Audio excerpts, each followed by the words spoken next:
Hi everyone, my name is Kei Zhang. I'm desk public student from Harvard GSD, and I'm also the founder of KeyElements Studio.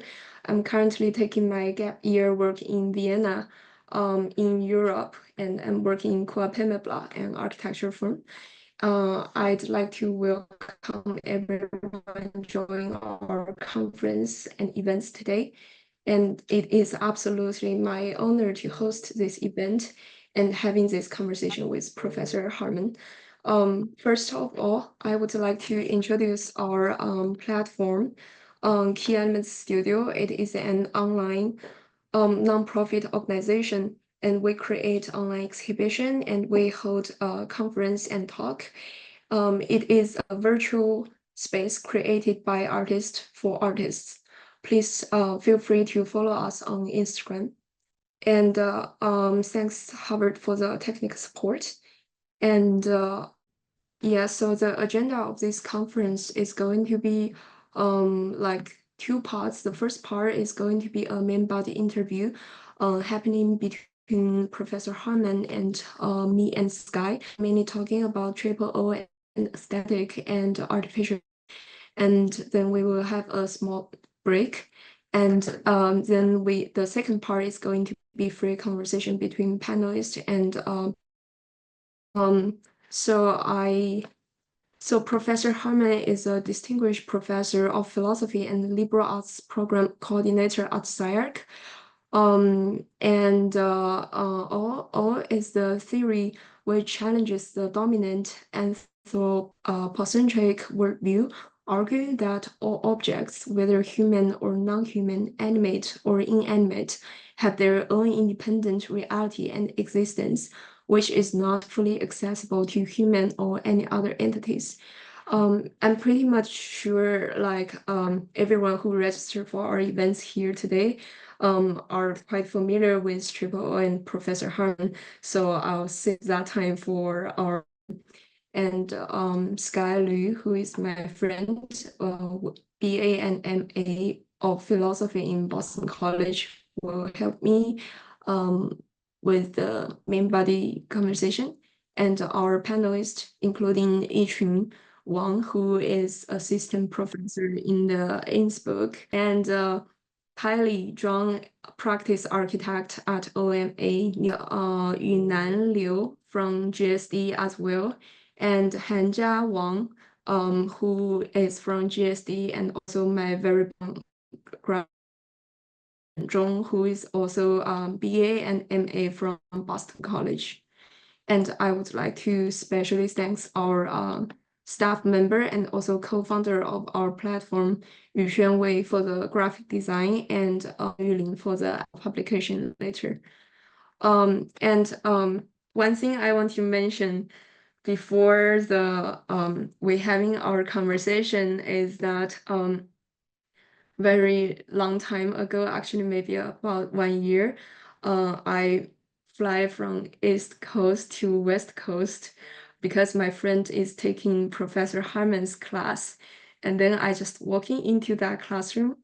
And when Professor Harman found out I am actually not on his student list, he is surprised, but also very kindly a coffee and give me a lot of books and write on those books for me to bring back to East Coast. It is a precious memory and gift for me, and that is why this conference is happening today. And I truly hope this event we are having now is going to be another precious gift and memory for me and everyone who is attending these events. Yeah.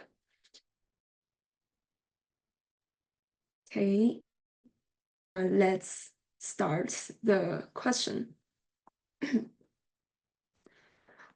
So my first question is that I believe those of us who participated in today's interview and panel discussion are already familiar with your main idea, especially the triple O.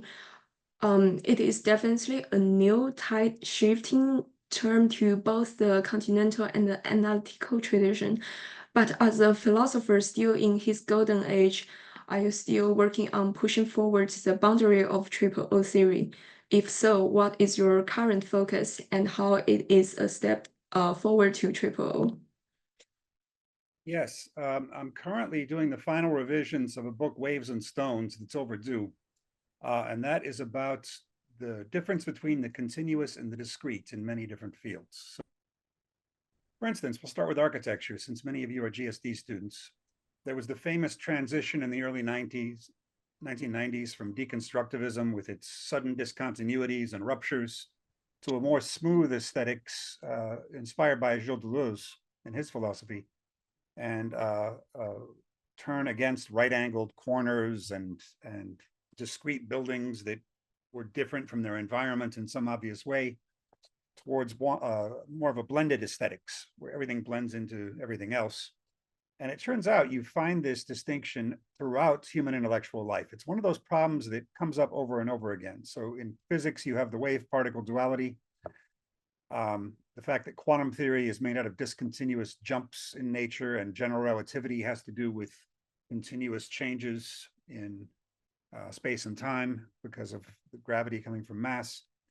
You find this in debates over the theory of evolution. Does evolution happen gradually, as in Darwin's theory, or does it happen more in sudden jumps, as for Eldridge and Gould, or for Lynn Margulis in her theory? So that's what I'm finishing up right now.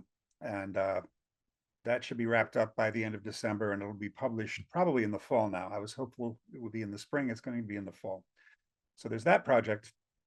I'm also interested increasingly in the relation between knowledge and belief.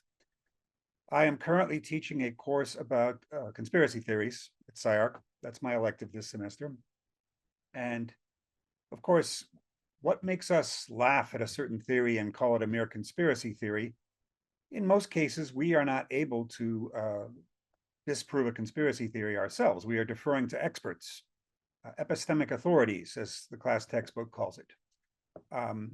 I might laugh at people who say the world is flat, and yet I am not able to prove the world is round myself. I can pick up a few arguments from scientists on the internet and repeat those, but I wouldn't be the right person, and most educated people would not be the right people to disprove the earth is flat theory to anyone who believes it. And so a lot of knowledge, of course, most of our knowledge comes from authorities, from sources that we trust, and that we are able to demonstrate something ourselves, or we know something from personal experience. And then if you look at the history of science and the philosophy of science, you look at, for instance, Karl Popper is famous for his theory of falsifiability, that a statement is only scientific if it can be falsified by some piece of evidence. And so Popper thought that this is how science works. Someone has a theory, and then one experiment falsifies it, and they have to give up that theory and formulate a better one. Whereas his Hungarian disciple, Imre Lakatos, pointed out that that's not really what happens. Someone believes a theory, there's some falsifying piece of evidence, and they say, well, we'll have to redo the experiment. Maybe it wasn't done correctly, or maybe it's an anomaly that we can explain in some other way. And so scientists are committed not to unfalsified theories, but to what Lakatos calls research programs. So you're committed to something because it generally works well. So I'm committed to object-oriented ontology because I think it provides us a lot of resources. Have people come up with counter-arguments that I can't answer? Sure. But that's true of any theory. Newton's theory of gravity had around 200 anomalies that it couldn't answer, but people didn't give it up because it was so generally successful until Einstein provided a better theory of gravity. So we are somewhat more committed to theories in the face of falsifying evidence than Popper would have us believe. And one last point I want to make is that in philosophy, we often talk about knowledge as being justified true belief. And that goes back to Plato, because it's not enough to have a true belief, because you could have a true belief by luck. Someone might ask you which road is the right way to Larissa, and you just guess and you happen to be right. That doesn't count as knowledge because you were just lucky. And so they say knowledge is must be both justified and true.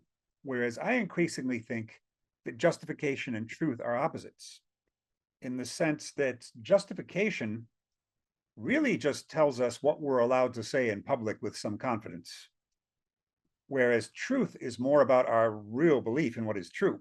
And if there were not a difference between those, scientists could never explore hunches. So it's hard to go out in public now as a scientist and say quantum theory and general relativity are both wrong. That would be an extreme position. And yet a scientist might suspect that they're both wrong. And the scientist might even have some idea of what the correct theory will look like. So for them, that's the truth. They have some sense of what the truth is in science and that it's not the established truth. And yet they can't quite justify it yet. So they will not yet publish an article because they don't have enough evidence. And so really justification and truth are at war in a sense. Justification is simply our ability to give reasons for something that are generally convincing, whereas truth has more to do with what we really think is true, not just what we think we can say in public and not be criticized. So I'm exploring this idea more, and there are a number of authors. Michael Polanyi, the philosopher of science, is one of these. He has a serious critique of Descartes' method of radical doubt. He points out that we don't really radically doubt everything. We only radically doubt a couple of things at a time, perhaps, and most people not even that. Otherwise, we have all of these assumptions that come with our culture, that come with our personal biases and our personal training. So he's one person. I also am looking at Cardinal Newman, this important figure in the British Catholic Church from the 19th century. He's usually read by conservative Catholics, but he wrote a very called for short, The Grammar of Assent. What he's talking about there is that there are lots of reasons that we believe in a statement aside from rigorous scientific evidence. And this doesn't mean those beliefs are necessarily wrong.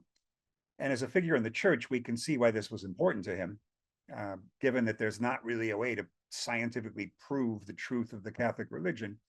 And yet this approach can also be of use in other fields. Because, for instance, in literary criticism, the justification is totally different from what it is in physics. And even in physics and chemistry, it's different, or in literary criticism and law. Tour's Modes of Existence project is about this. He points out that modern civilization really accepts physics and economics as the two most justified forms of truth. Yet there are many other forms of truth, such as law. So, for instance, if you're in a trial, the trial is not going to be completely decided by scientific evidence, because the judge might throw out some of the scientific evidence because it was obtained illegally, or because it wasn't given to the defense attorney in time. There are all these procedures in law. And so law is not just about scientific fact. Scientific fact plays a subordinate role, such as DNA tests and so forth, but the judge is always controlling which scientific facts are admissible.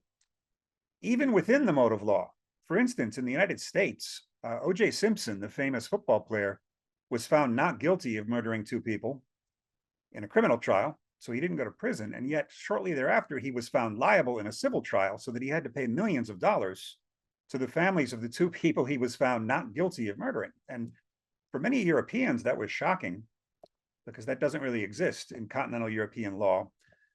But whereas in the American system, there's 2 different standards of evidence. In a criminal trial, you have to prove someone is guilty beyond a reasonable doubt. In a civil trial over monetary damages, you only have to prove someone is liable based on the preponderance of the evidence. So you can be 51% sure that someone should pay, they have to pay, whereas that's not enough in a criminal trial. And so I'm increasingly interested in this difference between knowledge and belief, and the fact that belief isn't as naive as modern philosophy and science would like us to think. It has a stronger cognitive role than people realize. And in a sense, this isn't really a totally new direction in object-oriented ontology, because I've long been interested in the limitations of scientific fact as our sole criterion of reality. Because we're talking also about aesthetics in Tripolo, we're talking about the power of rhetorical speech, of style. And so it's continuing the program, I think, that Tripolo has long had of trying to draw limits to the monopoly of scientific standards of truth on all areas.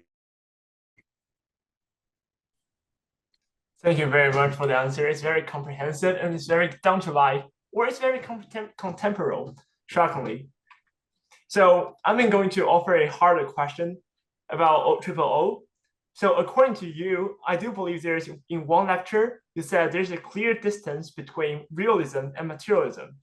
Now probably this level GG speaking through me, but there's always a fundamental space for ethics in materialism, like about what we should do to the objects, namely praxis. However, the question is there such an ethics within O, or it should be? So is it still between the subject and the object, or is it actually an ethics between the objects themselves? It would be hard, as far as I can see, to establish an ethics for objects themselves, since we can't prove that objects have choice, that inanimate objects have choice. But the place where I've written about ethics the most is in Dante's Broken Hammer, where I was talking about Max Scheler's ethics. And what I like about Max Scheler's ethics is that he grants that Kant's ethics is very powerful and that we can't go back prior to it. In other words, we can't have ethics that are based on results that we want, that ethical decisions have a certain autonomy. We can't just say, well, that turned out well, it must be ethical, because we know that's not the case. What utilitarians think things like this, Kant does not.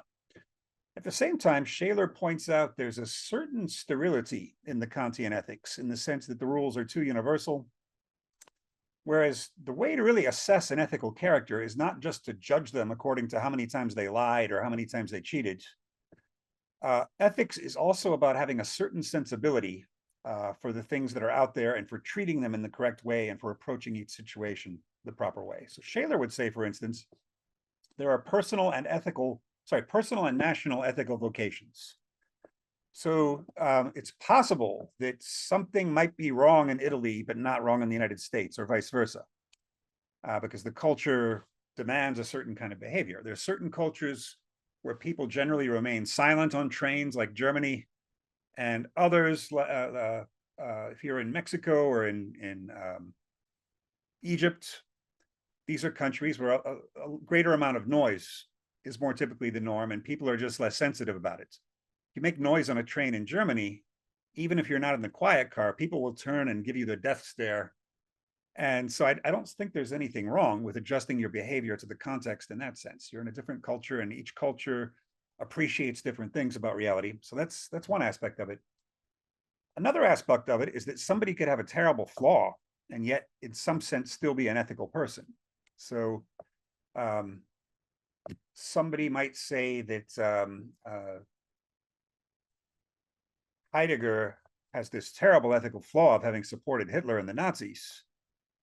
And yet he has a certain ethical power, a certain taste in understanding what things need to be taken seriously in ontology that haven't been taken seriously, such as the question of being, such as the way that not everything shows itself completely.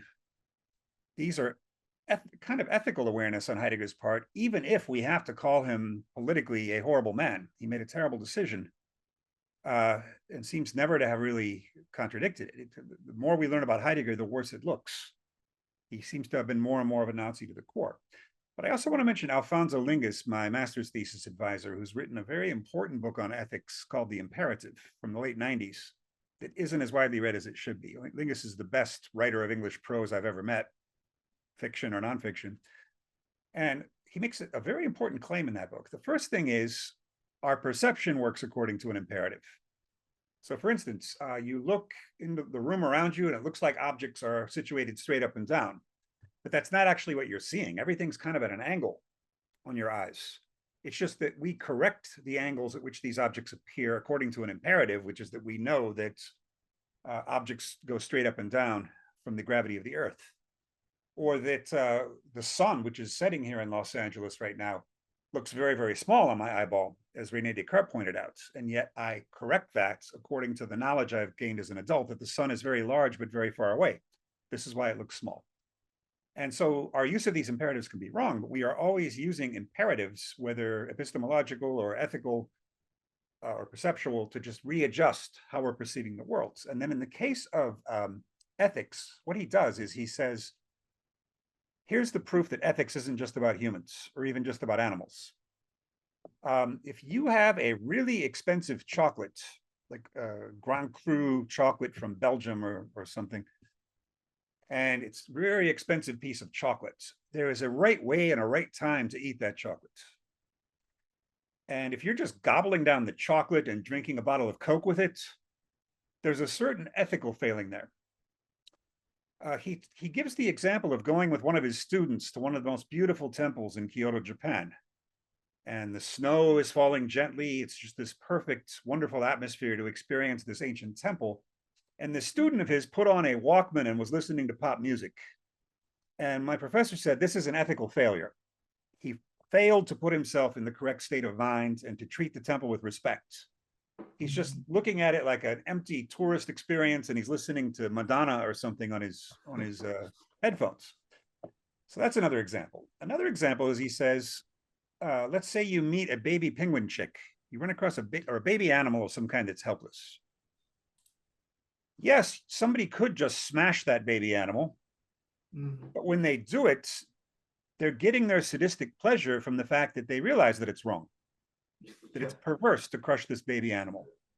And so we all see that this baby animal is something helpless. It needs our care.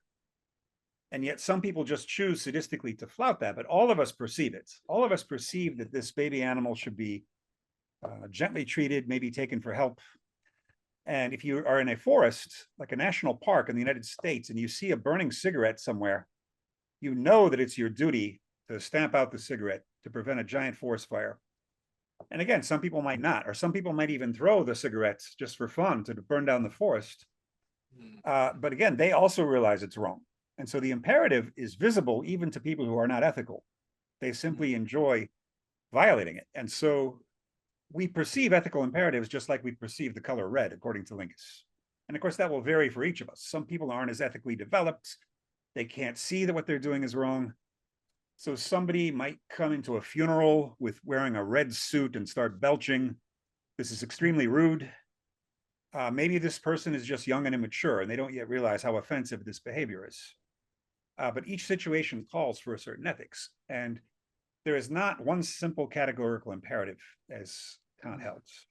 Ethics is not that formal. Ethics is material in some way, as Shaler puts it. There are specific values, and in a sense, each of us has our own ethical values.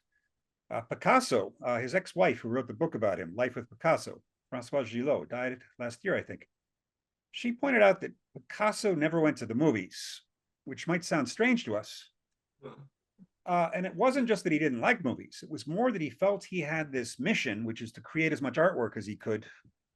And so, yeah, he'd have dinner with friends, but he wouldn't go to the movies. He somehow felt that he had a calling that made it important for him not to, quote unquote, waste his time, even though most of us would not consider it a waste. So these are some of the things I think about ethics. I'm not sure that materialism gets us any closer to a better ethics. Do you believe it's such a transcendental ethics? I'm sorry, what's that? A transcendental ethics. I think a transcendental ethics sounds like what Kant is doing, right? Where he's trying to say that the categorical imperative is the condition of possibility of all ethics. Whereas Triple O doesn't usually like the transcendental because it doesn't That's true. The transcendental amounts to the idea that we have closer access to human thought than we have to anything else. Whereas I think we don't. I think we are just as confused about ourselves as we are about the world, in the sense that people go to psychoanalysis for a reason. They don't understand themselves. Oftentimes we understand ourselves better through the feedback of other people than we do from ourselves. So this is why teachers are so important. When you're a young person, it's very good for a teacher to point out the strengths and weaknesses of your work. And maybe the teacher's wrong. You need opinions from different teachers to compare them. But we often learn this from other people better than ourselves. And anyway, that's the basic idea. I think certain philosophers and other thinkers have seen this. For instance, Descartes says, "I think, therefore I am," which implies that we start with access to our own thoughts, and only then can we prove whether that thought is accurate. Lacan, I think, has a better approach to it, Jacques Lacan, the idea that the I that thinks and the I that am are not the same I. There's a doubling there, and that's partly because, there's the barred subject. We don't have direct access to ourselves, and I think there's a lot of potential here for philosophy to pick that up and run with it. And I'm not even sure Lacanians have done that, at least not in a philosophical context. So I hope some of that is interesting enough. I'm a Lacanian, so Chloe should ask the next question. Okay. It is interesting, and yeah, let's move to the next question with AI part and then the architecture part. So the next question is, now we encounter artificial intelligence. It is a drastically new tool. Let us start with a light question first. What's your take on AI? Not philosophically, but how do you use it or live it with in everyday life? I know, like we use it a little bit in your class. Yeah. Yes. Interesting that you asked that, because this is a theoretical and a practical interest of mine. It's practical because I teach humanities at SCI-Arc, and humanities professors are generally anti-ChatGPT, right? Because it's so easy for students to use it to cheat. And we're all used to catching students plagiarizing and things like this. However, we are at SCI-Arc, and at SCI-Arc, students are encouraged to use Midjourney and other such software. And so it will be very strange of us to say, as SCI-Arc teachers, that I'm going to fail anyone who uses ChatGPT in any way. And so I've tried to take a little more nuanced approach to it. I have warned the students that the way university curricula are now, if I catch anyone writing the whole paper with ChatGPT, I will have to report it to the proper authorities. I'm just warning you, please don't do it. And yet I also tell them my attitude towards this is somewhat different, because I think what we're moving towards is human AI teams as writers. And I'll leave that for your later question, because it's more relevant to that, I see. But let me just talk about how I use it personally. Well, I obviously don't use it to write my own work, largely because I enjoy writing my own work, but also because I don't want to be an early adopter. Whoever is an early adopter of writing with ChatGPT is going to be accused of being a fraud and a, plagiarist, and I'm not really interested in taking those sorts of arrows. What I do use it for, two things I find that it's very useful for. By the way, one thing it's terrible at, other than jokes, it has a terrible sense of humor. It is also very bad, surprisingly, at finding page references for quotes I'm trying to find. So if I say, where did Freud say such and such? It will usually give me the name of a book by Freud and a page number, and it's almost always wrong. So it's just making things up. That should be one of the easiest things for artificial intelligence to do, right? All these books are uploaded somewhere. It should be able to search them fast. So I don't trust it for that. What it's good for is sometimes I ask it to compare two philosophers who don't seem related to each other. So if I say, is there any similarity between Laruelle and Platon? Well, that's too easy. Between Habermas and Plotinus, something like that. And it usually comes up with something pretty interesting and something that's thought-provoking. And then you have to think about it yourself. So that's one thing I use it for. But then the next thing I use it for might surprise you. I use it for advice. I'm in the fortunate position that I was established enough when these artificial intelligence systems were born that all my books have been studied by artificial intelligence. And so I can ask it things like, pick one sentence in all of my books that is the most poorly written and show me how to make it better. And it finds some sentence that I somehow let get through that was terrible. And then it gives us some suggestions. So it's a way for me to improve my writing by listening to its advice. But even better, last night even, I just found out yesterday about Claude, the chatbots, which I didn't know about. I've only been using ChatGPT. I've never used Gemini from Google. I've never used Claude. And my student yesterday told me Claude is actually better for academic stuff. So I tried it last night, and I asked about myself in the third person. What are some of the improvements Graham Harman should make in his philosophy? And it gave me 10 pages of great advice. Stuff that I should talk about that I'm not talking about yet. Some stuff is impossible for me right now. Like it says, you need to establish a research institute with at least 5 graduate students under your leadership. Okay, great. Give me the money for that. So some of the things I can't do right now, but it also is saying things like, you should write collaborations with a few mathematicians. It said I should try to start an object-oriented ontology book series at one of the following 4 publishers, and it ranked them in order to gain maximum exposure. It told me to reject 80% of my lecture invitations over the next 2 years to focus on, it told me to turn down general cultural articles and focus on writing for refereed journals and analytic philosophy and other areas. And these are all interesting ideas worth considering. And it's remarkable because no human would have been able to give me 10 pages of advice in 10 seconds that were that helpful. and I still need to go through and read it and see what I agree and disagree with, what's possible, what's not possible. So that I'm using it as kind of a counselor or advisor, something I've just figured out. And then it can be used for funny things. My brother sent me my brother said to ChatGPT, do a rap battle between Graham Harman and Jacques Derrida. And it was brilliant. Even though it's not good at making jokes, the rap battle was incredible. And it understood my philosophy and Derrida's and how they differ perfectly, and had us like one-upping each other with arrogant rap star pronouncements. It's really something. So it's already useful for that. And I understand it's already useful for coding and some other things. And I do see already that Claude is even better than ChatGPT for academic stuff. And I think I'm going to wait for the rest of my answer for your next question, because I think it's more relevant to that. Yeah. So I would love to hear the rap between you and Derrida. Yep. And let me elevate the question to a philosophical level. If Yes. I need to use one sentence to describe AI philosophically, I would say it's a tool that dwells in language. It immediately draws back to Heidegger and you, like the two books, first Being and Time, and second The Tool Being, written by you. And do you think AI as a new tool still fits in the analysis framework that Heidegger and you provide about tool? Since, like, do we require a new framework to capture the kinship of AI and language? We probably need a new framework. Heidegger, of course, would be horrified by all of these AI chatbots. For him, it would be just another example of inframing and the standing reserve. But Heidegger isn't necessarily a great philosopher of technology. He's maybe a little too predictable. So I think every new technology is going to prompt new thoughts. And so I suspect philosophy of technology will take a different turn. The way I see AI is it's the next step in getting machines to do things for us that we used to have to do ourselves. And sometimes those things are wrongly seen as essential human functions. So let me give an analogy. I know some people who hate hip hop music, not because they hate how hip hop sounds, but because they think it's cheating that the hip hop artists aren't playing the instruments themselves, that they're sampling, right?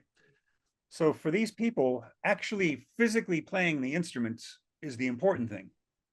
And so you might ask, okay, then isn't a synthesizer cheating compared to a piano? Isn't any instrument cheating instead of singing, right? Because singing is the only thing we're doing with our own body. The other stuff, we're making a physical instrument. And so I don't think that's the case. I think a hip hop artist who's just sampling is still showing a good musical ear. Some hip hop's better than others, but the really great stuff is great music. It involves very important musical decisions and imagination. And I tend to think the same thing with ChatGPT and other AI bots. Let's say, for instance, that it became so good that I could say, AI chatbot, I've never written a book on cooking. So could you please write 15 sample books on cooking in the style of my previous books and using some O ideas? And then it would generate 15 alternate books on cooking, and I could read them all. I could choose the best one, and I could modify one of them, edit it, add some parts myself. What it's doing is it's taking away the months and years of labor that it usually takes to write a book, making it much simpler, and allowing me to do what humans do best, which is connoisseurship.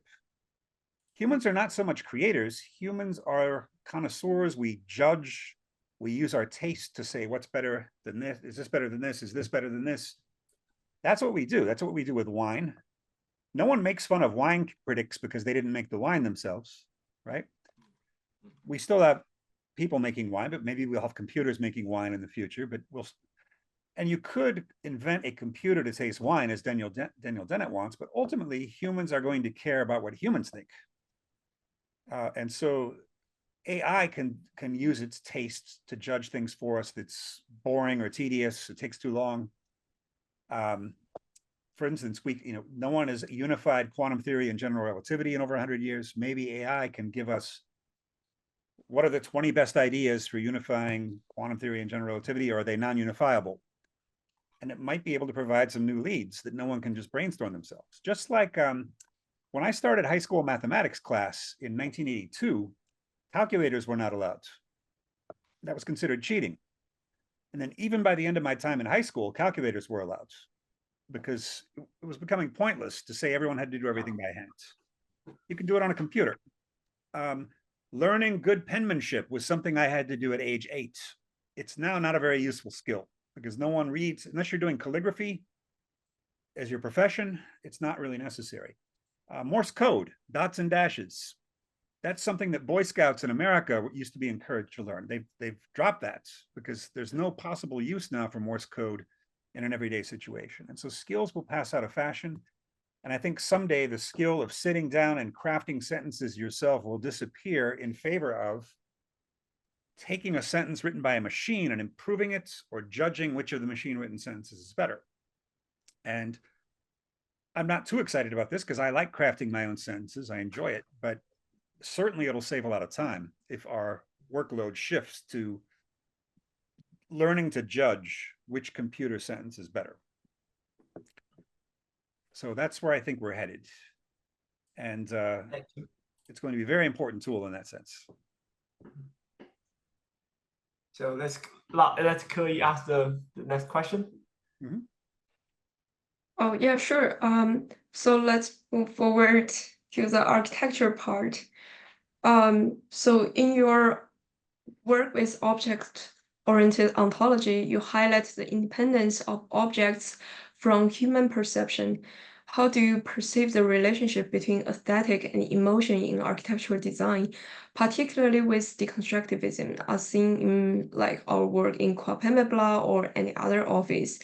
Can architects express emotional narratives and personal experience while remaining an autonomous object?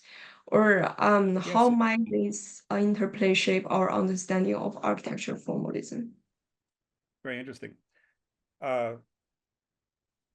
Formalism in all fields, it means different things in architecture and in literature and elsewhere. But what formalism always has to mean is that we're talking about objects independent of their context in every kind of formalism. That we're trying to separate a thing and make it autonomous. And so many people have turned against that on the grounds that nothing ever really gets disentangled. Now, since object-oriented ontology is obviously about autonomous objects, people think that we're on the formalist side, which in a sense we are, but not in the sense of the old formalism, not in the sense of Eisenman or even some of the literary formalists. And the reason for that is interesting. I've written about this in the books Art and Objects and Architecture and Objects. In the case of Kantian aesthetics, which is still the most dominant work on aesthetics we have, even to this day, there's other competing paradigms, but Kant really shapes all the debates. For Kant, the artwork is autonomous, but it's autonomous in too specific a way, meaning art for Kant is autonomous from humans are called upon to use taste to judge art objects, but the mode of doing so is one of detachment or disinterest. So humans are not supposed to be emotionally entangled with the work. We are simply supposed to judge the artwork as an autonomous object as far as we are able. We're not supposed to take an interest in it. We're not supposed to find artworks agreeable, or at least we're not supposed to critique them based on whether they're agreeable or personally or not to us. And Michael Fried, the heir to Clement Greenberg, is one of the major formalist art critics in the United States. Michael Fried develops that into a critique of what he calls theatricality. He does not like theatricality in art. He also prefers a kind of unemotional distance from the artwork. He prefers art that actively excludes the human beholder. And this is why he just doesn't like much post-1960s art, because it's all becoming very performative or very situational, or it's an installation, or it's theatrical. It's coming up behind somebody and shouting at them in a mask, or it's encouraging people to cook noodles together in the art gallery. These are all things that can't really work in Michael Fried's idea of formal. He doesn't like the term formalism, but he's a formalist in the old sense, and one of the best. Now, for me, it's not important to exclude the human, because for me, the artwork is automatically a human object hybrid. There is no artwork without the human, or maybe some animal that's capable of it. Let's stick with humans for now, which we're sure about. The theory I gave of metaphor, remember, metaphorical language as opposed to literal language, is that in literal language, first of all, you can reverse literal language. A pen is like a pencil, or a pencil is like a pen. It doesn't matter which you say first. But with metaphor, if you say the wine dark sea or the sea dark wine, those are two very different metaphors, because in a metaphor, one term is the object and the other term is providing the qualities. So wine dark sea, you have a sea with wine qualities. Sea dark wine, you have a wine with sea qualities. Two totally different metaphors. And since those metaphors are not literal and they're very hard to imagine, it involves some work on our parts to actually perform that metaphor in our minds. And it doesn't always work. Sometimes you read a metaphor that does nothing for you. And sometimes you see an artwork that does nothing for you. You get no aesthetic experience out of it, either because the artwork is not good or because you haven't trained yourself to appreciate it. So when I was in an undergraduate, I didn't especially like Picasso or Cézanne. I tended to like classical figurative painting. And of course, that's my tastes have changed a lot since I was 18, 19 years old. I've become more educated in the arts, become much more educated in architecture in the last 8 years at SCI-Arc. I have better taste in architecture now than I would have 8 or 9 years ago, just by looking at a lot of it. And so there is a human participation in every aesthetic experience. Whereas in literal experience, you can read it, you can read a sentence, judge whether it's true or not, and not be emotionally affected by it that much. Right? And so someone says it's 76 degrees Fahrenheit in Los Angeles right now. I can either say I believe it or I don't believe it. But either way, it probably doesn't involve me that much. I don't have much emotional investment in that. Whereas if I'm reading Homer and it says the wine dark sea, I have to be personally invested in that metaphor because it doesn't exist otherwise. And the same for all aesthetic experience, I say. So all art is necessarily theatrical. And since art is already theatrical, architecture, it's an even stronger case. Because in the case of architecture, humans are involved with architecture. They go inside of it, they live in it. It's helping us with daily functions. And it's interesting to note that Kant ranks architecture very low on his list of arts, precisely because it's useful. So architecture and design are not high for Kant because he wants to disentangle humans from aesthetic works. And because of that prejudice, he has no real way to appreciate art. I understand that when he talks about the sublime, he talks about cathedrals, but that's not quite a good enough approach to architecture. There's a lot more to architecture than the sublime. I also don't believe in his concept of the sublime. That's another story. But I'll tell you why, because for Kant, the sublime is that which is absolutely large or absolutely powerful. And this is a kind of mathematics that infinite is the largest thing, whereas we know since Cantor that there's different sizes of infinity. So there's different sizes of the sublime, I would say also. So seeing a tsunami may be a sublime experience, but seeing a tornado is also a sublime experience, but they're different kinds of sublime. You can't just say they're absolutely powerful, because they're absolutely powerful in different ways that affect different parts of our lives. So that's another hole I find in Kant's aesthetics. And then in terms of architecture, the point is not to get rid of human function or to get rid of the human spectator, to have architecture without people, which is kind of what Eisenman wants, right? Eisenman wants to treat buildings as where the function isn't important, where a building is like a text that gives us clues for how to read it rather than something functional. And I think he's wrong about that. Even though Eisenman is the thinking person's architect, he reads a lot more philosophy than many architects, so I always enjoy reading him, but I think he's just wrong about that, that there needs to be a consideration of the human involvement. But the way you say formalism in architecture is to say architectural function is deeper than any specific function. So I like using the example of the SCI-Arc building, which you've been to. Some of you have been to. And you could say the function of SCI-Arc is to be an architecture school. Well, yeah, but it used to be a railroad.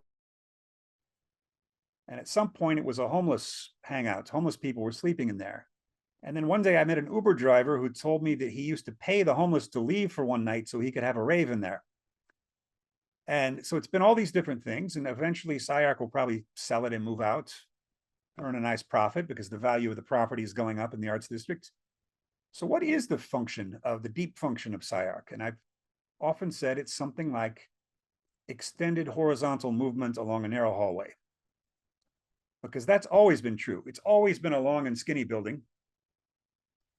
ever since its railroad days. And that has certain effects. And one of them is, let's say you're at SCI-Arc and you want to avoid somebody. This happens to all of us sometimes. Well, you can't walk down the hallway because you're going to see everybody. You need to go outside and sneak around to the other ends, right? That's one thing. And Hernan also jokes that he doesn't have to schedule meetings. All he has to do is walk down the hall and he finds everyone he needs to see anyway, because everybody's on that one hallway, unless they're in the back of the library, or unless they're buried in the thesis pits or one of the other studios off from the main area, or unless somebody's up on the catwalk and you're down below and don't see them. You're going to see everybody as you walk through SCI-Arc. And that's an interesting deep form. And it allows for certain possibilities. It guides our decisions for which functions to have in which parts of SCI-Arc today. And so I always end up teaching classes in Keck, which is not an ideal classroom. And it's because there aren't enough classrooms at SCI-Arc. We only have 4, I guess, 3 upstairs and 1 downstairs. And then we have Keck as the 5th one, because we're devoted to studio space. We're not focusing on classroom space like most universities. And so Keck becomes this alternate classroom. And then in Keck, you have to teach differently. For one thing, you need a microphone. For one thing, the classes in Keck are inevitably bigger. You usually have 50 students in those classes, which means discipline's a little harder. People are getting up and leaving. So it means you need more group activities in those classes to keep the students interested. It's harder to just give a lecture and have people pay attention in there. And so that deep form of the SCI-Arc building affects all of us in ways that we do and don't realize. And so for me, that's the sense in which you cannot disentangle architecture from human purposes, and yet architecture is still a formal discipline, because you're creating things that are deeper than specific uses or specific experiences. Let me give you one last example. Usually, if you want to look at somebody's building, what you're seeing is some perfect picture postcard view of it. That's less true for architects, I know, but for non-architects, if you want to know what the Sydney Opera House looks like, you Google it and you're going to get some beautiful picture of the Sydney Opera House from some perfect angle and distance. But that's not really how we experience buildings. You're seeing buildings from different sides and different distances. You are going into buildings and around them and exploring them. And so buildings are less about vision than they are about memory and about kinetic movement using your muscles. And actually, the young Eisenman wrote about that in his thesis and in some of his earliest articles. It doesn't sound like him now, but that's why the young Eisenman says you should use simple Euclidean shapes, because they're easier to remember instead of doing really complicated things. And I'm not sure he'd go for that now, but the idea is that if memory is important, you need to make something humans can actually remember. All right, that was a long answer, but it was an interesting question. Definitely agree. And my last question would be, how do you envision the future integration of object-oriented ontology in architecture? Actually, I want to add in art as well, in both professional practice and academic. The interesting thing about this is it will have to be the architects and the artists that decide this, and I will probably be surprised. Object-oriented ontology can probably say certain things critically about existing approaches to art. For instance, I can say, Michael Fried, you're a great critic and historian, but I don't agree with you about art being non-theatrical. There has to be a theatrical component in art. So I can say things like that. But in terms of what sort of artwork is the best way to respond to OOO, well, for one thing, if OOO is really a live theory, there should be different possible ways of making art and architecture out of it. There have been a couple of articles written that I think are good on this topic. There have been articles by Tom Wiscombe and Mark Foster Gage in particular. There's also been some by Michael Young, David Rue. So a number of people have taken a crack at this. But I'm not sure that I've seen anything yet where I say, yes, that's it. It's obviously that. And it might take a little while to seep in. One of the complaints made about past philosophers' influence on architecture is that it's been too literal. So people always complain, Deleuze talks about folds, and so people put folds on their building. I'm assuming that happens sometimes. I don't know how often, but that's not a good appropriation of Deleuze. Or Derrida made things that clash and collide, as Fred Sharman jokingly put it on his Twitter account some years ago. And therefore, let's make eerie buildings where the parts don't fit together, deconstructivism. Okay, I would agree with him that literal adaptations of philosophies like that are not ideal, but neither are literal interpretations of philosophies themselves. Let me give you an example. If you look up in the Stanford University Encyclopedia of Philosophy, which is the standard reference work in our fields, and say you look up Nietzsche, Friedrich Nietzsche, German philosopher, and the first paragraph says something like, Nietzsche was a strong critic of Christianity and socialism who believed in heroic individuals, et cetera, and who believed that everything in history recurs an infinite number of times over and over again. None of that is wrong, but notice that it doesn't sound like Nietzsche. One of the exercises I did in graduate school that I was most proud of when I was taking German in Leipzig, Germany, is that I rewrote part of Nietzsche's Thus Spake Zarathustra to be pro-socialism and pro-Christianity, but in Nietzsche's style. My point in doing so was to show that in a way, Nietzsche is more a style than a content. It's not so much that I agree with what Nietzsche says. It's that Nietzsche has such a powerful, infectious style that people become intoxicated reading it. Nietzsche is more a style than he is a set of views. And it's quite possible that if he had said the opposite of the things he said, he would still have just as many followers, maybe different kinds of followers. And so style to me is very important. I've known people who don't believe style exists. I knew a sculptor once who said, an artist doesn't have a style is just something we talk about after the fact based on all of their existing works. And my answer to that is no, that isn't it, because you can go on to ChatGPT. This is another thing it's good for. I went on and I said to ChatGPT, please rewrite the opening scene of Shakespeare's King Lear, but in the style of Samuel Beckett's Waiting for Godot. And it did a brilliant rewriting of King Lear because ChatGPT knows what Beckett's style is. And even though Beckett never wrote about King Lear and Shakespeare never knew Beckett existed, he died long before, it sounded like King Lear rewritten by Beckett. It sounded like something Beckett would have done. And that proves that a style is recognizable. A new Nirvana song came out around 2004. You Know You're Right. And none of us had ever heard it before. But as soon as you heard it, you said, of course, this is Nirvana. This is their exact style, even though no one had ever heard that song before. It fits in with the rest of Nirvana's music. It's the kind of thing they would write. And I think eventually when computers get good enough, they will be able to generate millions of plays in Shakespeare's style or millions of pieces of music in Kanye West's style. And it will be somewhat accurate because in a way, what an artist is creating is more of a style than they are creating individual works.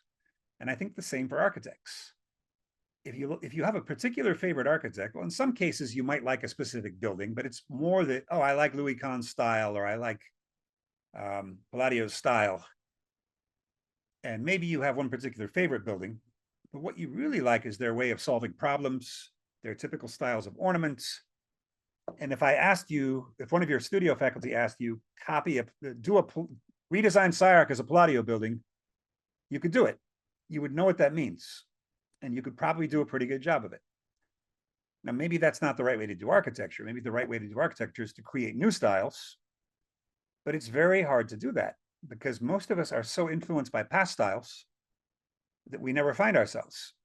And Harold Bloom, the literary critic, talks about the anxiety of influence, that a really talented person in any field is going to be afraid of the great influence their models cast on them. And he talks, for example, about how the three great American novelists of the early 20th century, namely William Faulkner, Ernest Hemingway, and F. Scott Fitzgerald, Bloom claims that really they're all heirs of Joseph Conrad, the Polish-British novelist, but they are so afraid of owing too much of a literary debt to Conrad that they hide it by combining Conrad with a second author. So in the case of Faulkner, it's combining him with Melville, the author of Moby Dick. In the case of Hemingway, it's combining Conrad with Mark Twain. And in the case of Fitzgerald, it's combining Conrad with Henry James. And novelists will tell you this is how they invent characters. They combine two people they know. They don't just copy people they know because that would be too obvious. Your friends would recognize themselves in the novel. It would be insulting. But if you say, I want to combine these two people I know who are totally different, that involves some imagination. Just like a metaphor, putting two things together involves some imagination. So maybe in architecture, it's better to have two favorite architects and take the things you like from both and then try to make the synthesis believable, because not everyone's going to succeed at that. A lot of times you're going to see too much of the influences. In my own case, I would say that, Heidegger was who I wrote my PhD on. Right at the end of my PhD thesis, I discovered Bruno Latour, and that was the perfect way for me to get over Heidegger's influence, because first of all, Latour has a sense of humor, Heidegger doesn't. Latour is interested in contemporary technologies, Heidegger isn't. Latour knows quite a bit about sociology and anthropology, Heidegger doesn't. And so there's all these influences coming in from Latour that allowed me to keep some of Heidegger's basic ideas while extending them into areas that Heidegger would have nothing to say about, or nothing good to say about. And so this is something to think about when it comes to originality. I think style is really what we're all after. And it's also sometimes the fact that somebody becomes the prisoner of their first style. Clement Greenberg, the art critic, makes this criticism of Picasso. That Picasso, at a certain point after the late 20s, started copying Picasso's style. It became too easy for him. Oh, I'm Picasso, I need to paint 10 more Picasso paintings. It was no longer a struggle with him. He had reduced his own style to a certain number of tricks that were almost automatic. This was very good for him financially. It was very good for him to meet the demands of the art market. But according to Greenberg, he was never the same painter after about 1929, I think it was. Whereas in the 20 years before that, he painted art of what Greenberg calls stupendous quality. And after that, he just kind of copies himself. And rarely you will find someone who is able to invent a second style. It's not as common as people think. I don't think the late Heidegger is that different from the early Heidegger, for instance. Even if the writing style is different, I don't think the thought is that different. But occasionally you find people who do reinvent themselves, but it takes a lot of work because it's hard enough to be successful the first time, let alone the second time. So I hope that was a useful answer. It is very interesting. To me personally, Picasso do have a lot of different phases, like especially in his younger age, I feel. Because like when he's in a good relationship, and that's his rose age, that's his rose period. And when he become depressed, it's his blue. Yeah. Yeah, but later on too. It has been 1 hour, but for me, like, this is amazing, and it feels like 5 minutes. It actually has been 1 hour. Do we want to take a 5 minutes break, or like we Sure. just want to continue? Well, let's continue because I got to go to a basketball game 2 hours from now, so it's Okay. better. And I wanted to say one thing about your point about Picasso, which is a good one. Yeah. And I agree that Picasso, he's in the blue period after his friend commits suicide. The rose period, he seems to be recovered. I love the rose period because I like all these circus figures and acrobats. That's my favorite. But I think the reason Greenberg says this is that for him, the real Picasso was the Cubist Picasso. And he thinks that after the Cubist Picasso, Picasso's quality decayed. And I don't totally agree with that. But that's another question. But I don't mind going right into the questions. That would be fine. Yeah. Let's turn on the light in my room because even though it doesn't look like it, it's become very dark in my room. The sun is going down. Give me 1 second. Okay. We can use this time to take a few questions from the panelists, and also if there is any comments or question from our audience, you can feel free to put it into the chat as well. Yeah, let's start with our panelist. Can I just ask here? Can you hear me? Yeah. Hi, Graham. So I'm a young professional, just graduated, and I really like your talk about style because I feel it's almost style is like the object where the beholder, which is the designer, with the art, with the inspiration. And I wonder, because in later part of my grad studies, I kind of realized what we learned from school about what's good architecture. It's like we're convinced by architecture, like the free plan, right? Corbusier or Pochet. Those ideas are not really fundamentally attractive to us, but we learned that they're beautiful or they're meaningful through architecture elements like space, tectonic, experiences. So these are almost like methodology to brainwash us. And I'm thinking maybe the right way to find the real like style of ourself or our own object that we can create is to almost like introspect, right? To go back to more animalistic traits. So I'm thinking about Picasso because he talked about he needs to paint like a child to unlearn what he learned. So it becomes more like a innocent, reactionary figure, while he know nothing of what's beautiful or what's not beautiful. But when he immerses this kind of creative process, the joy comes from the process itself and the innocence. And I'm thinking as architects or architecture designers, maybe like the right way for us is to have this resistance to push back the corruption so we can have our own connection to the object directly without being constantly convinced by precedents of our predecessors, or even combining the figures. I combine Corbu and Wright, but then I make a hodgepodge, right? It's like it's a never-ending hodgepodge. Yeah, I want to hear what you think. It can be a hodgepodge. In order for it to work, you have to integrate them.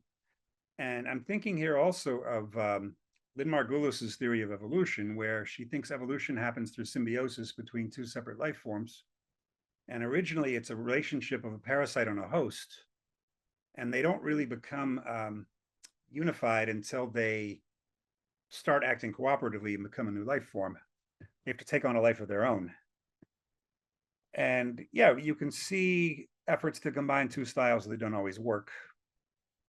I have an album somewhere of music where somebody combined the Beatles' Sgt. Pepper's album with the Beach Boys' Pet Sounds album, and it sounds incredibly convincing in some way. It sounds like both bands working together.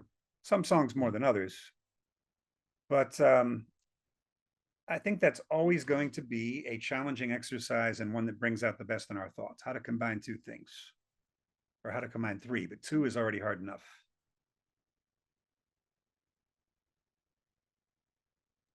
Okay, thank you. In fact, if I were teaching graduate students in philosophy, which I only do at the European Graduate School, I would have exercises that are more like architecture exercises or design exercises. Instead of lecturing on what Spinoza thought, I would ask, who is Spinoza the hardest philosopher to combine with? And then try to combine them. So combine Spinoza with, you could say Deleuze is combining Spinoza with Bergson. What if I said Spinoza with Aristotle? That's harder. Involves more thought. So these are the kinds of questions you expect to hear in an architecture school, not in a philosophy class, but I think there would be some use in this. Because there are styles in philosophy also.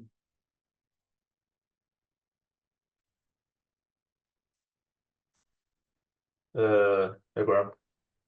Following this discussion, so I have been thinking about also take a case like now little firms like Cooking Blau, they start to train their own like images to make a new project like a deep Blau, right? So they want to create them, copy themselves, let's say, form this kind of like a new subjectivity. I'm not sure if this is the right word to use. If we look through this in a triple O perspective, that's subjectivity. If that's really appropriate word to describe this, and do you think I would like to know how you like criticize about this or celebrate about this. This is one thing. Another thing, like I've started to think about if everyone or every architect or artist, they start to train themselves in order to get the style. It's like, okay, I like Louis Kahn, then I train all the images of Louis Kahn, then I can generate Louis Kahn images. But now we are not in an isolated world. All these kind of images then later afterwards could be put back into the internet, which means previously when we search this original reference, we have this original photograph. But when this generated material, digital material, start to flash, then like everything as a reference, when we search Google is come. In future, after maybe 10 years or 5 years, it could be everything be generated. So I'm wondering, like, if this is like a crucial or necessary for now for us to think about to make our own offline archive in terms of this, like a, so to speak, original material, for example, in order for future to make sure that the information we get is kind of authentic. So I think this kind of thing I start to think about. Maybe you have some thoughts also with this. You can talk about it a little bit. Yes. First, let me respond to the co-Pimmelblau part.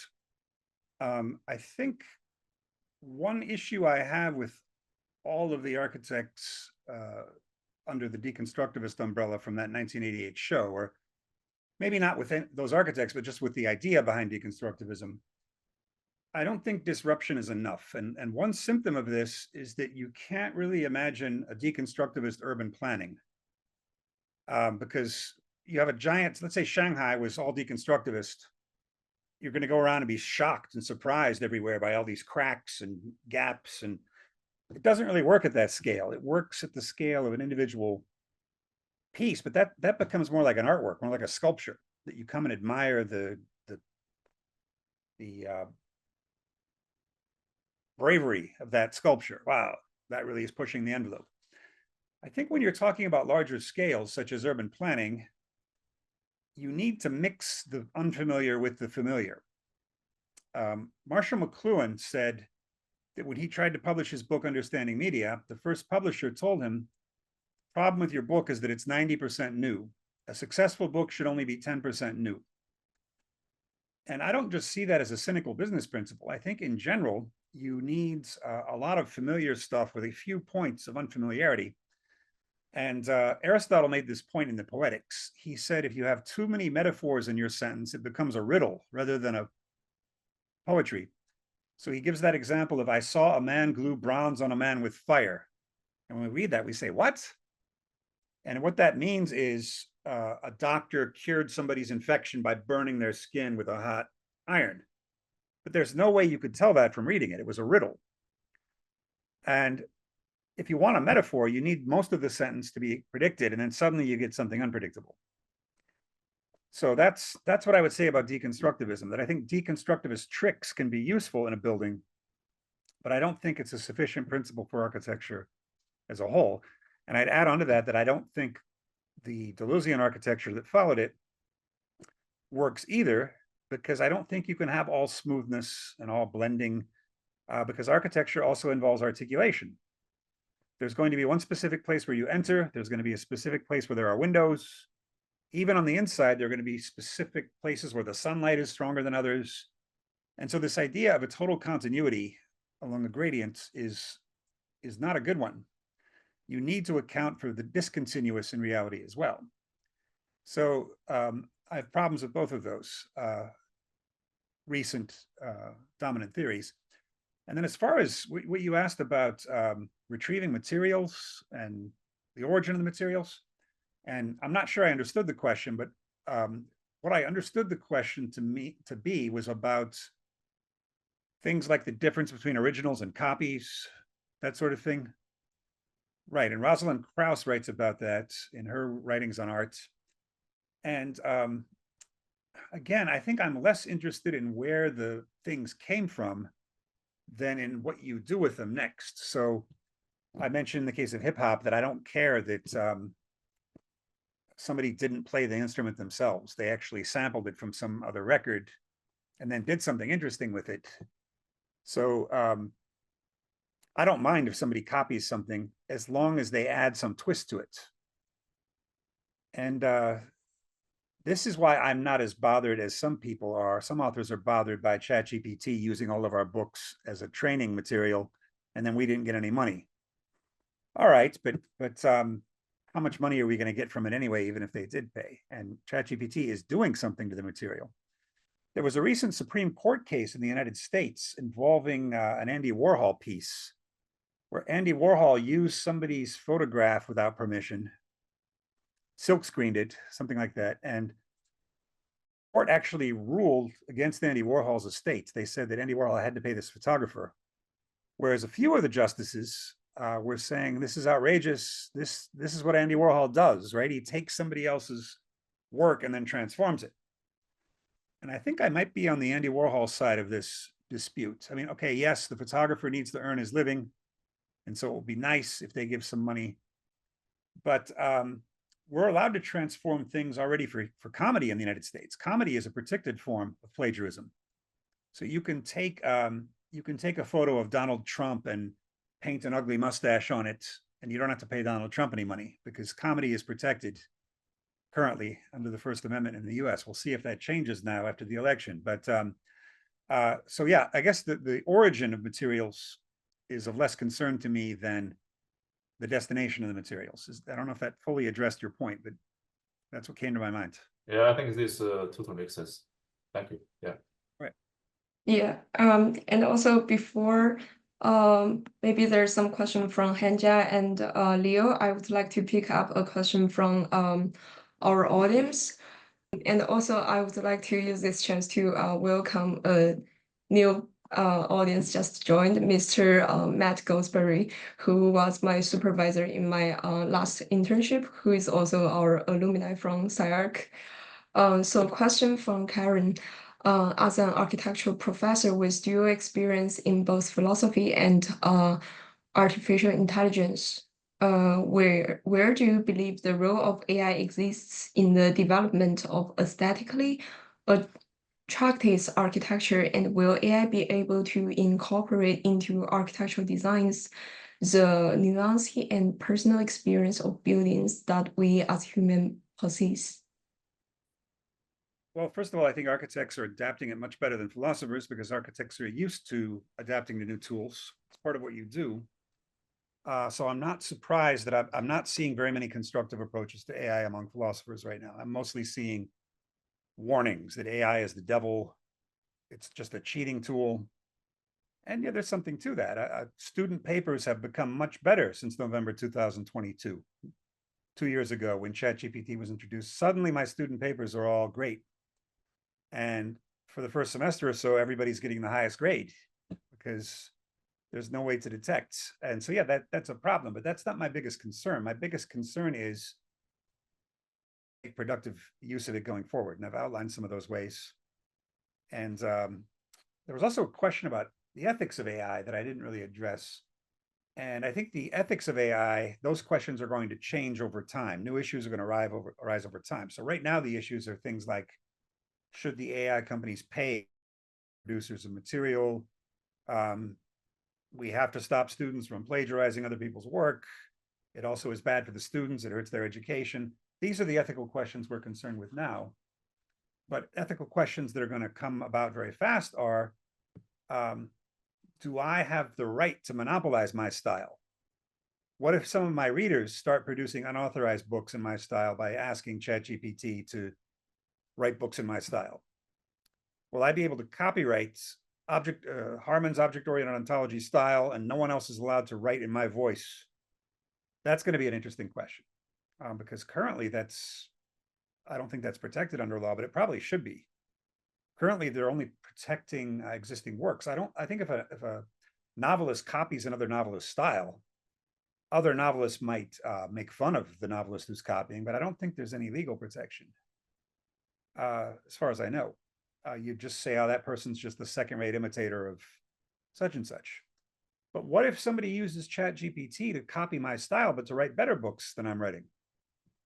Because AI is good enough that, like, you can ask it, rewrite Harman's Tool Being in a more mature style. Since that was his first book, he was young.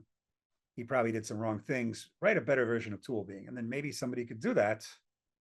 And then I would be in this strange position that someone else has improved my own book. And so now readers will go to that better version than to my own version. Do I have the right to go into court and say, I own not only that content, but that style? I'm the one who has the right to improve it. So in music, for instance, you might know that Miley Cyrus is being sued by Bruno Mars because her Flowers song borrows the melody from one of Bruno Mars' songs from a few years ago. And the melody does sound the same. And Miley Cyrus will probably lose the case, I'm guessing. But there's a lot more to a song than a melody, right? There's a kind of atmosphere to music. There's the timbre of the instruments that are chosen, the rhythm, the tone of the voice being used. Miley Cyrus sounds nothing like Bruno Mars, obviously. And so there's going to be very interesting ethical and legal questions about what belongs to us and what doesn't. People have also speculated about what if somebody uses future technology to look exactly like me? They have plastic surgery to look exactly like me. Do I have the right to my appearance, to a monopoly on my appearance, so that no one else can actually look like me? Well, that's going to be a question for the courts to decide, but it's also an ethical one. It's not a nice thing to copy someone else. I remember my brother owned a small company for a while, and on Halloween, all of his employees showed up looking like him. They wore the same shirt and pants. My brother is bald, like I'm getting, and so people either shaved off their head, or the women in the office put a fake bald cap on top of their hair. My brother took it the right way. It was meant as an affectionate joke, but I can imagine it being done in a less than friendly way. And again, this is protected for comedy purposes. So Saturday Night Live can have a guy dress up like Trump and talk like Trump, and that's protected comedy, or Biden. But if somebody does this deliberately in everyday life, you could say that it's watering down my personal look by people are copying me. There's a lot of complaints these days about cultural appropriation. Well, in the future, it might be personal appropriation. So cultural appropriation will be something like a white reggae fan wearing dreadlocks, originally a black hairstyle. Some people get upset about that. It's cultural appropriation. But what if somebody decides to look exactly like you? Maybe they're not doing it for fraud purposes. Maybe somebody has plastic surgery to look just like me for some reason. And maybe they're not going and giving lectures and getting money for them, pretending they're me. But I could still be very annoyed by this. And even more so if you're a famous movie star like Brad Pitt, whose career is based on your appearance in some way, right? That Brad Pitt would undoubtedly be furious if people were copying his look exactly using plastic surgery and other things. So anyway, the AI, that has to do with AI can play a role in that. But I think we're headed to a future where people will be able to intrude on other people's styles using computer technology in a way that has not been possible. And so that's going to open up new questions about what parts of us belong to us and what parts of us can be copied.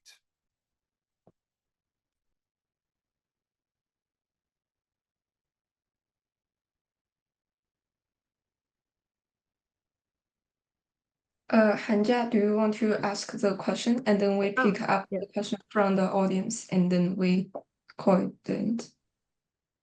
Yeah, sure. Hi, Graham. Hi. So I remember like at the very beginning of the interview, you were talking about this, you are working on this like conspiracy theory, and how there is like a duality between like justification and actual truth. So Right. I'm wondering like if we also have this kind of duality in like architectural design, because just now like Tali was mentioning also that like architects were taught to like adopt certain styles, or like some architectural rules, which is not actually that solid. So I'm thinking like it's kind of like architects are like creating this kind of justification system for themselves, and they try to like justify their work within this system. So what do you think about this kind of duality in the field of architecture? Or maybe like they have a more like dialectic relationship between the two? Right. I think in architecture, as in every field, there are certain conventions you feel like you have to follow on certain occasions. And so we could call those justified but not true, in the sense that the architecture of the philosopher is doing them without much feeling, that they are just going through the motions. And this is one reason I think philosophy should not be systematic, because when people try to be systematic in philosophy, they opinion about everything, And inevitably, most of their opinions are going to be boring and usual.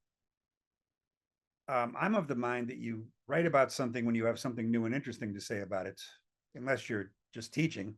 When you're teaching, students need to know the conventions, of course, also. But so I also don't think philosophy is made of isolated observations like Nietzsche thinks. I think it's somewhere in between. It's more like an infrastructure where this philosophy, but it also applies to architecture. You find a couple of things that surprise you or that don't work the way you thought they work, and then you try to link them together, and gradually you're expanding to larger and larger areas. So in my own case, when I was writing as a student about Heidegger's tool analysis, the way that the tool disappears when you're using it and then reappears when it breaks, there's a standard way to interpret that, and that was my way of doing it for a while. And then I had a specific moment when I said, wait a second, that doesn't work. When we're using something, we're not any closer to it than when we're looking at it or thinking about it, because using a thing is also oversimplifying it. And so there's got to be something in the objects deeper, not only than theory and vision, but deeper than use, which is something that Heidegger doesn't always say clearly enough. And then I was led to the further step that objects must do this to each other as well, because it's not just because we're conscious that objects are deeper than us. It's because even in causal relations between things, when two objects interact, they're interacting with oversimplified versions of each other. So when the fire burns the cotton, as in Islamic philosophy, the fire is not interacting with all the properties of the cotton, because the fire can't interact with the color or the odor of the cotton or the weight of the cotton. The fire is interacting with whatever is flammable in the cotton, and that's really it. And so you have to take this all the way down to the inanimate level, which is why people still think I'm crazy in philosophy, because they all think that reality is hidden from us because we have a mind and because we're conscious. That's Kant's mistake, when that's not really it at all. Things are hidden from us because we're relating to them, and relations never exhaust the terms in the relation. Two people enter a relationship, and some aspects of both people's personalities become dormant or stagnant because there's no space in the relationship for those things to become real. I used to listen to a lot of techno music when I was single. My wife's not an especial fan of techno music, so the techno side of me has been suppressed. Not that I care that much. It wasn't a huge part of my personality, but it's something that's real in me that is no longer there. It's suppressed. If I'm alone in the car and hear a techno song, I sometimes get happy, but I'm not playing it at home. So every relation between any two people, any two things, a person and an animal, whatever the relationship is not going to tap into all the properties that thing has. Or another example, we all live in a specific time and place, and it might be that we were born into the wrong time and place for us. That if we were in a different time or place, it might not have, something might have been better for us. So consider the example of a young boy who's really into ballet dancing. If that boy is in a really macho culture where ballet is seen as a girl's thing, or as something that gay men might do, that boy is going to be discouraged from ballet dancing. Whereas if the boy is lucky enough to be born in Russia, where there is an important tradition of male ballet dancers who are great, they're probably going to have an easier time of it. You know, in the United States, it's mostly girls who take ballet lessons. And I always think of Michael Jordan, greatest basketball player of all time. If he were 200 years earlier, there was no such thing as basketball. What would he have been? He wasn't good at every sport because he tried baseball and wasn't very good at it. So it was specifically basketball that he's good at. He's lucky. When my youngest brother was in university and not doing very well, my parents were upset with him. And his answer was, I'm a genius in a field that hasn't been invented yet, which is a great response. And it turned out he was right. That field was the World Wide Web, which didn't exist yet. 3 years later, it was invented, and he became extremely successful at it.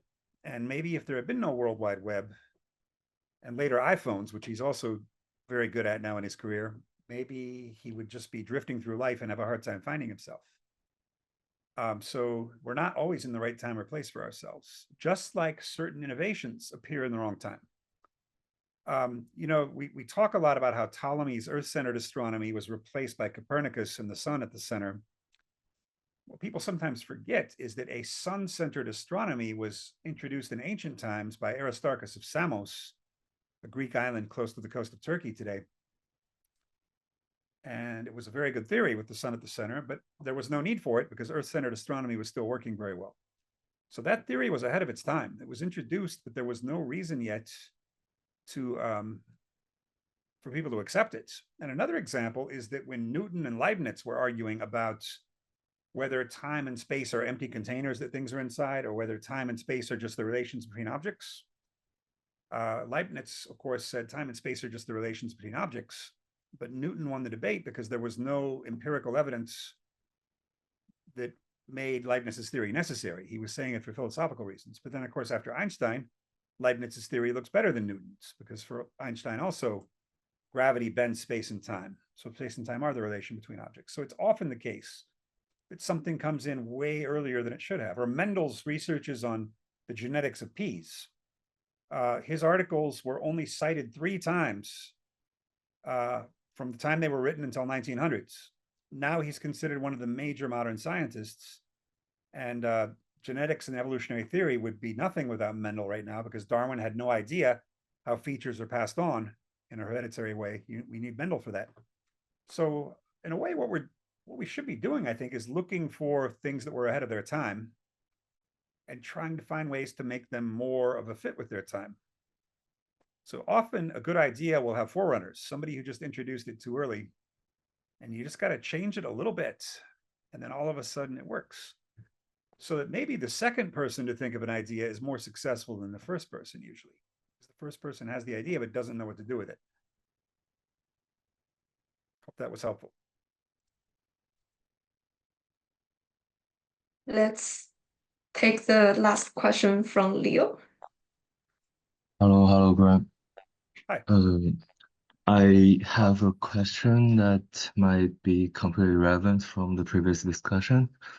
I'm curious, because you have been teaching SCI-Arc for a long time, like 5, 6, 7, 8 years. It's my 9th year. Yeah, SCI-Arc is an interesting school in my point of view, because it has a has a strong combination between digital and physical. I mean, especially in the production of the work. And I'm curious about how you see physical, I mean, right now. Because, Yes. I mean, in one way, we can say when the virtual reality and all this digital technology becomes so strong, you don't need physical anymore, because it becomes so real for you to imagine something or to see something. Or I mean, to put it in another way, I mean, from another view, some people might say you can get something from physical. So I'm curious, I mean, just from your observation, how you see this. David Rue once wrote that architecture is our first sense of reality, because it's very rare that we encounter pure nature. We're usually encountering an architectural space. Even if we're not inside a building, we're encountering roads.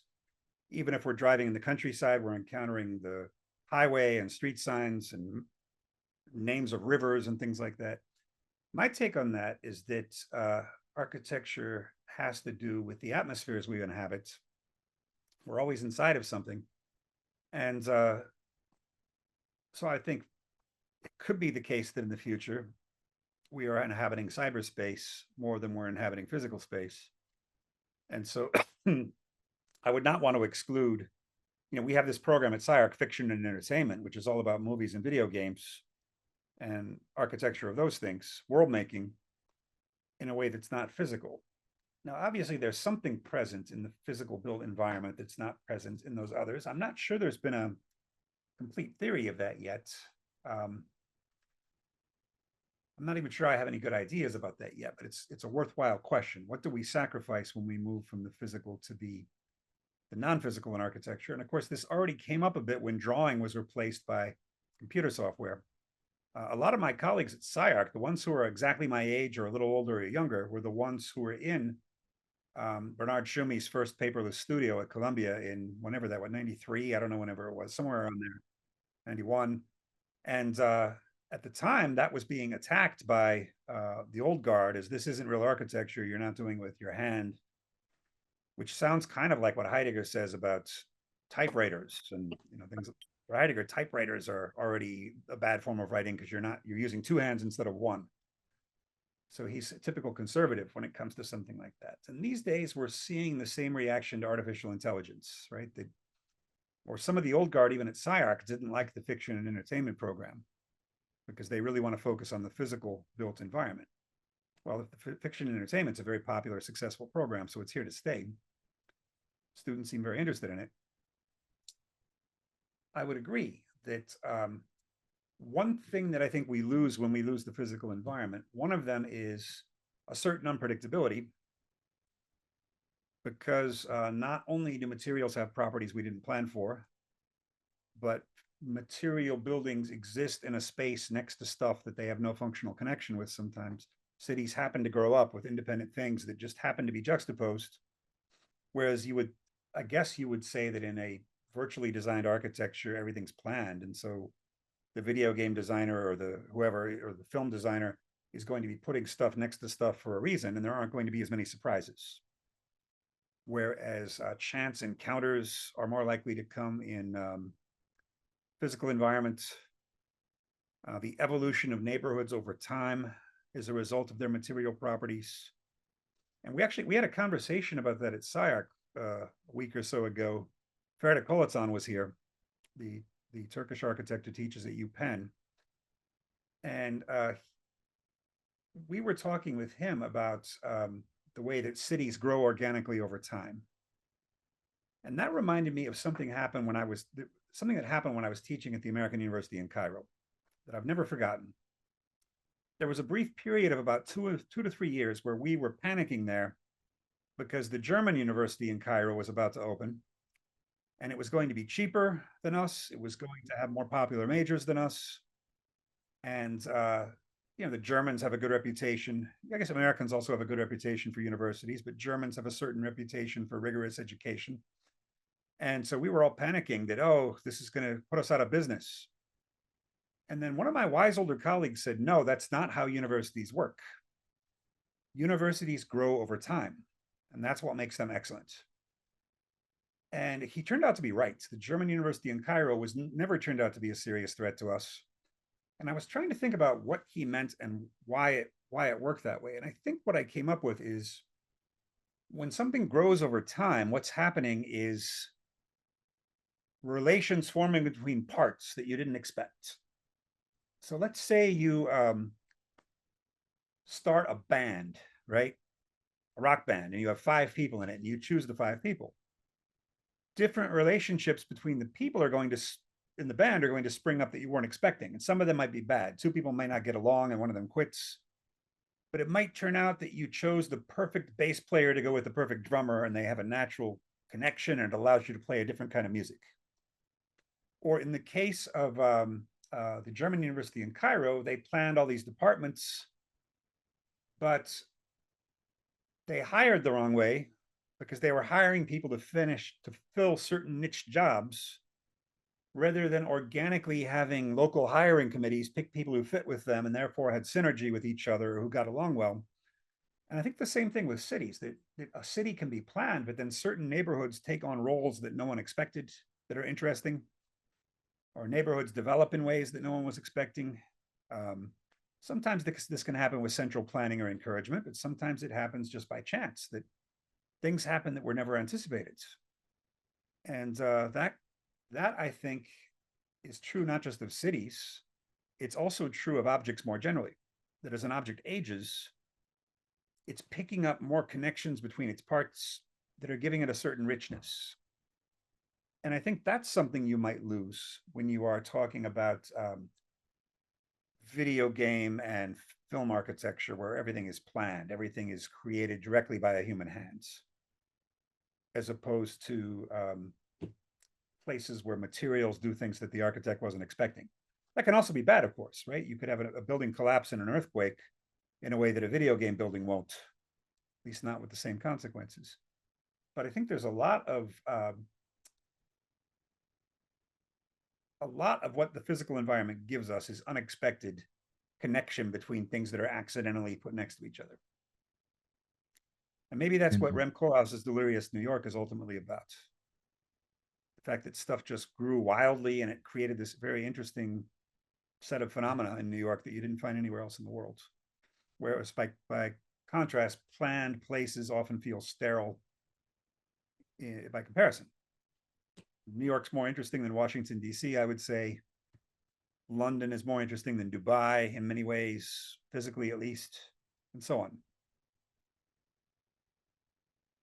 Hey, Graham, I have a following question. So, Sure. because you were talking about this encounter with the physical environment, I'm starting to think about your argument, like we always meet first in the city, right? So now I'm thinking about if we jump a little bit out to look at Timothy Morton's idea about the hyperobject. So basically, like a hyperobject is kind of gigantic object that surrounded us. Do you think, in terms of as a designer, for example, architecture could be our tool to response to this hyperobject, but architecture has its limitation of the scale. So if it's popular to say that architecture can become an agency to help human reveal the notion, the existence of hyperobject, instead of like we can fully design the hyperobject or fully react to the design of the hyperobject. Do you think it's legitimate to say this architecture as agency for us to reveal, to realize that the existence of hyperobject? Mm-hmm. Yeah, hyperobjects is a relevant concept here. Not on the scale that Morton sometimes talks about, where we're talking about 100,000 years for all the carbon dioxide to come out of the atmosphere. When you're talking about the environment, it's very long time scales. But there's another kind of hyperobject at work when you're talking about something like Rome, which has been there a very long time and has changed in many different ways. And yet Rome has taken its own path of development in a way that far exceeds the lifespan of any individual person or even any civilization. It's been part of many civilizations by now. Or since all of you are from China, think about Chinese civilization and how old it is. And this is part of what gives it its appeal, the fact that there's such a long time span and so many different things have happened, so many dynasties, that it just has created all these interesting connections. In a way, China is a hyperobject, I would say. It's remained a relatively constant civilization in some ways across large periods of time, despite many changes. And yet part of why it fascinates people is because it's so old and because it has so many layers. I think even the system of writing, I think, fascinates people for that reason. Maybe it was planned, but it obviously evolved as more characters were developed and things.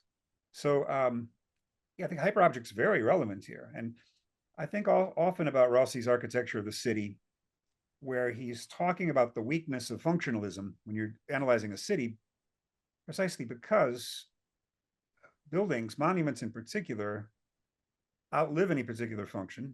Just even the SCI-Arc building outlives any particular function, and that's only some years old. In the case of a place like Italy, where there are many historic buildings, you have buildings that had one purpose for a duke and now or a laundromat or something. People are washing their clothes in there.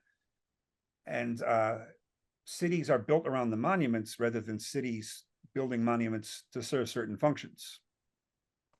And so that's also a theory of the hyperobject in a way in Rossi, the idea that a monument or a city are things that far extend, not only far exceed any particular lifespan, but also any particular function.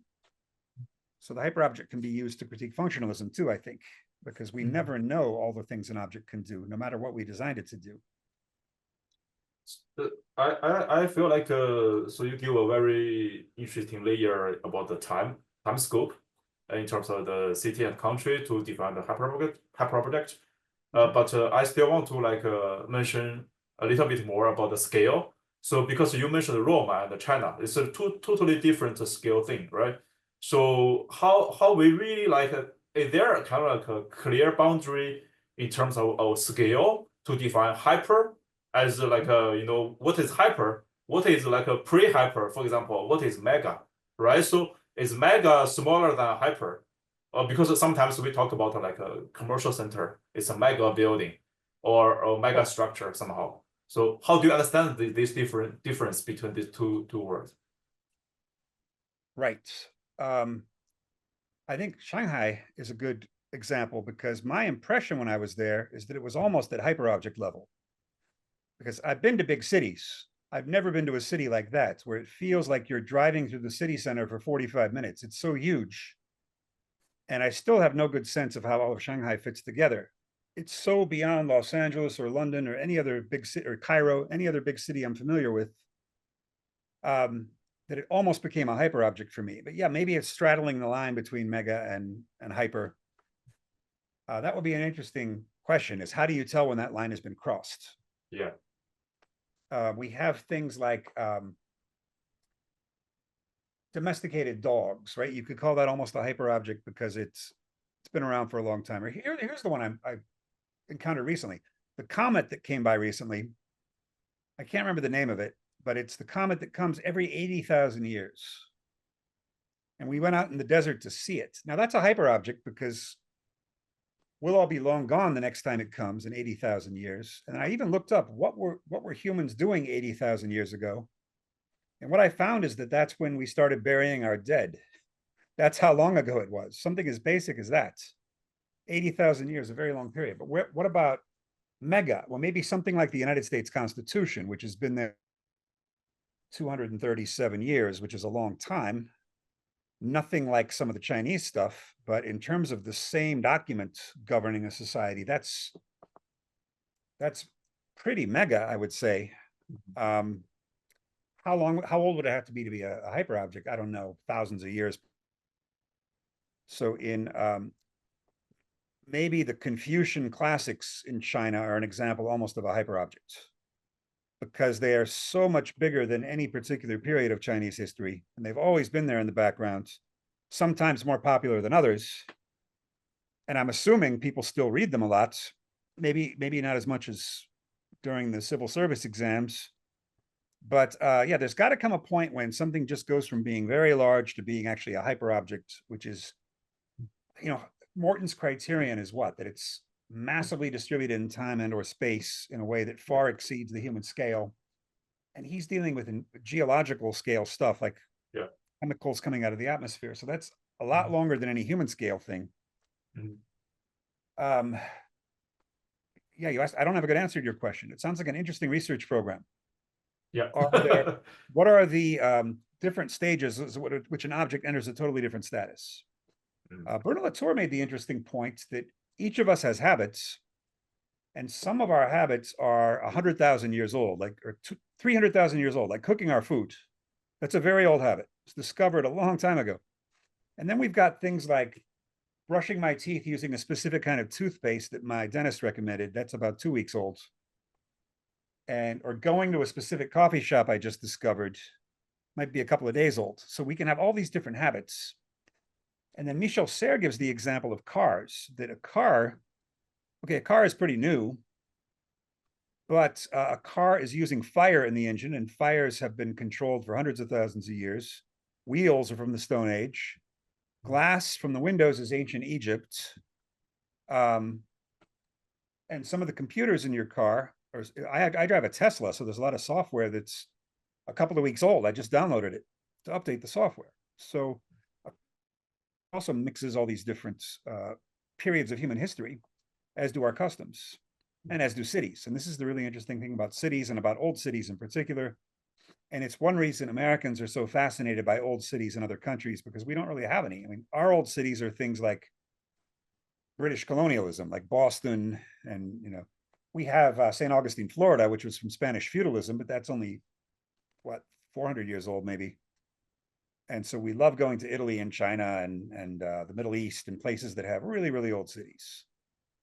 Because I think it gives us that sense of a hyperobject.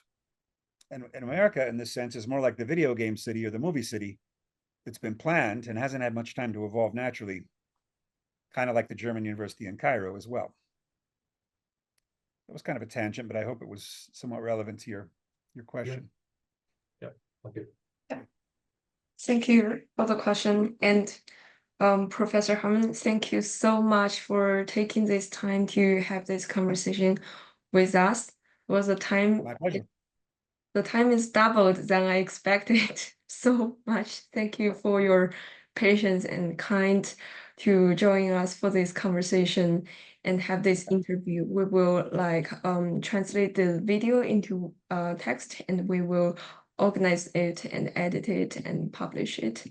And thanks to all of our audience as well. Yeah. And hope you have a very good day. And to Sky, Hanja, and Leo as well. And Tylee as well. And for Yichun and me, it's 3 o'clock in the morning here. Oh, where are you? Vienna? I'm in Vienna in Kuala, and Yichun is teaching in Innsbruck. Yeah. I'm going to be in Innsbruck again in early June, as I've been doing. Okay, see you then. I will be there. Yeah.